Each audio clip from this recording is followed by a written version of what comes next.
Breaking news Telangana రాష్ట్ర సచివాలయంలో తెలంగాణ తల్లి విగ్రహ ఆవిష్కరణకు సర్వం సిద్ధమైంది. ప్రజాపాలన విజయోత్సవ వేడుకలు చివరి రోజైన డిసెంబర్ 9న తెలంగాణ తల్లి విగ్రహాన్ని ముఖ్యమంత్రి రేవంత్ రెడ్డి ఆవిష్కరించబోతున్నారు. ఈ వేడుకలకు ప్రతిపక్ష పార్టీలను కూడా ఆహ్వానించాలని ప్రభుత్వం నిర్ణయించింది. మాజీ సీఎం కేసీఆర్, కేంద్ర మంత్రులు కిషన్ రెడ్డి, బండి సంజయ్లను ఆహ్వానిస్తున్నామని మంత్రి పొన్నం ప్రభాకర్ వెల్లడించారు. ఈ రోజు తెలంగాణ గవర్నర్ జిష్ణుదేవ్ వర్మ, కేసీఆర్లను మంత్రి పొన్నం కలిసి కార్యక్రమానికి ఆహ్వానించబోతున్నారు.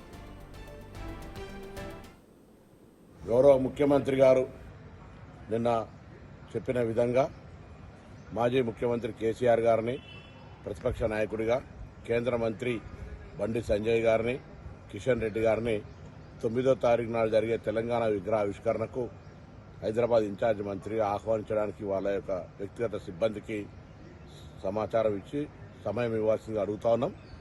వాళ్ళ సమయం ఇచ్చిన దాని ప్రకారంగా పోయి వాళ్ళందరికీ కూడా ఆహ్వాన పత్రాలు తెలంగాణ ప్రభుత్వ పక్షాన ఇవ్వడం జరుగుతుంది. వారిని ఈ సమావేశానికి రావాల్సిందిగా తెలంగాణ ప్రభుత్వ పక్షాన విజ్ఞప్తి చేస్తా ఉన్నాం.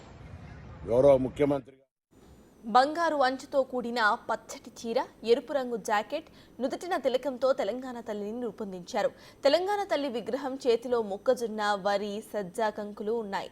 ఇక విగ్రహం కింద గద్దెపై బిగించిన పిడికిలని చిత్రీకరించారు.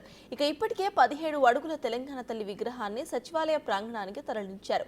తెలంగాణ సగటు మహిళను దృష్టిలో ఉంచుకుని తెలంగాణ తల్లిని రూపొందించినట్లుగా ప్రభుత్వ వర్గాలు వెల్లడించాయి. జవహర్ లాల్ నెహ్రూ పైన fine arts university professor Gangadhar ఈ చిత్రానికి రూపకల్పన చేశారు. ప్రముఖ శిల్పి రమణారెడ్డి బృందం కాంస్య విగ్రహాన్ని తయారు చేశారు.